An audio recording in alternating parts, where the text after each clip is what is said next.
Game पलटना शुरू हो गई। पीटीआई के लिए अच्छी खबरें आना शुरू हो गई। इमरान खान का डटना हुकूमत को महंगा पड़ गया।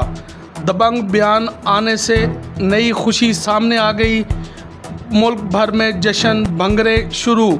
इमरान खान की हिरासत का फैसला मन घड़त करार दे दिया गया। बड़ी खबर से आपको आगाह कर रहे हैं कि इमरान खान की हिरासत का फैसला मन घड़त करार दे दिया गया है।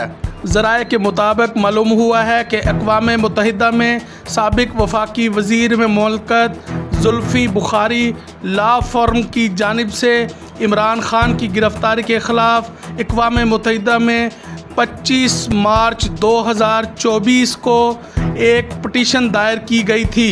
इंसानी हकूक़ वर्किंग ग्रुप ने बानी तहरीक इंसाफ इमरान खान की हिरासत को मनमानी और आलमी कवानीन की खिलाफ वर्जी करार दिया है। मंजर आम पर आने वाली तफसीलात के मुताबिक UN वर्किंग ग्रुप ने यह नतीजा अखज़ किया है कि इमरान खान की गिरफ़्तारी और उन्हें कैद में रखने की कोई जवाज़ नहीं, और ऐसा लगता है कि बानी तहरीक इंसाफ की गिरफ़्तारी का मकसद सिर्फ़ उन्हें ओहदा रखने और इंतखाब लड़ने से नाअहल करार देना था।